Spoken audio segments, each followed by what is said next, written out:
Hi, my name is Mark Smith. I'm the Senior Product Manager for Fuji Bicycles. I'm here to introduce the new design Super Time Trial TT bike. It's called the D6. The D6 is a revolutionary concept in design philosophy. We created a Delta 6 process, which is basically a 6-stage process for the development of the bike. First, it started with a prototype phase where we sat around the table and talked to specialists in materials, biomechanics, physicists and dynamicists. Also, we got together with our top pro athletes to get their feedback in terms of what they want to see in a Super Time Trial or TT bike. We utilized riders from Toyota United and our top triathlon, Matt Reed, to get their inspiration for what the super bike should be. From there, we went to some 2D drawings and 3-dimensional drawings to get the basic concept of what the bike should look like. In doing that, we looked at two key areas, aerodynamics and weight. Fit was also at the forefront of our thinking, so with that, we created 7 size. It's the first time trial triathlete bike that is available in 7 sizes. It's also one of the lightest frames on the market. This frame is based on a 56 top tube. It weighs in at 1,290 grams, painted and decal as you see. It's one of the lightest frames, painted and decal on the market. A couple of key features that we packed into this bike. First, internal cable routing. And when we did the internal cable routing, we wanted to make it very easy for the end user or mechanic to assemble the bike. From tip to tail of every single port is a full PVC housing that runs from tip to tail, so you can just shove the cables right through seamlessly without having to fish the cables out of the system. So it's really intuitive, really simple to assemble. Another thing we did, which is not new to the industry, is we removed the front brake from that slows down aerodynamics and drag. We moved it to the back of the fork to improve aerodynamic flow.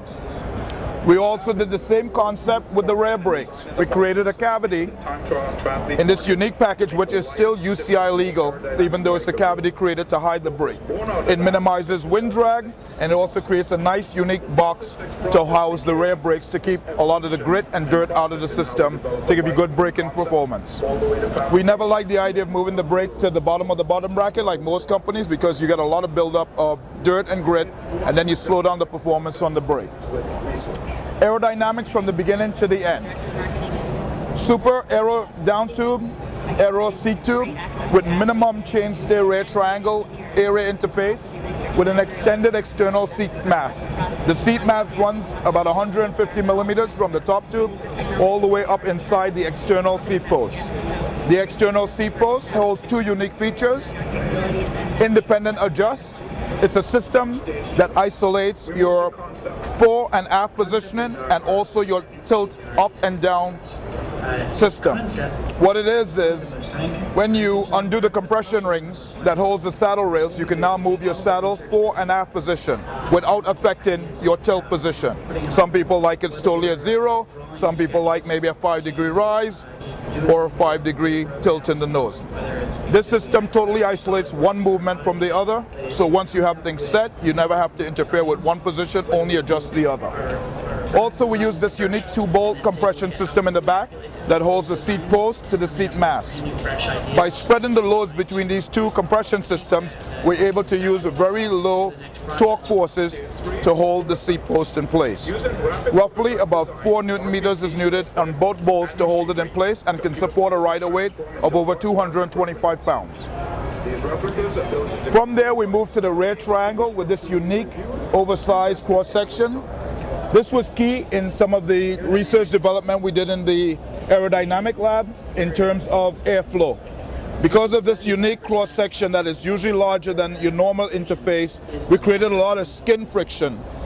Skin friction is the friction of the wind to the frame itself. There's a layer that is built up from the surface of the frame that acts as a buffer for wind drag. Creating this large area in this area, we were able to minimize some of the skin friction and air drag by maximizing the area of the rear seat tube, seat stay, and chain stay interface, and seat tube, top tube, and chain stay interface. when the wheels are spinning, there's a lot of turbulence that gets built up when the wheels are spinning. This area minimizes the effect of some of that turbulence as you ride. And it was proven in the wind tunnel. This bike at 30 miles an hour wind, 30-degree yaw, with the wheels turning, outperformed the top brands in the market. And if we compare it against 5 models in the market based on their 2008 bikes, and from that, our bike, the D6, Fuji's bike, came out to be the top performer.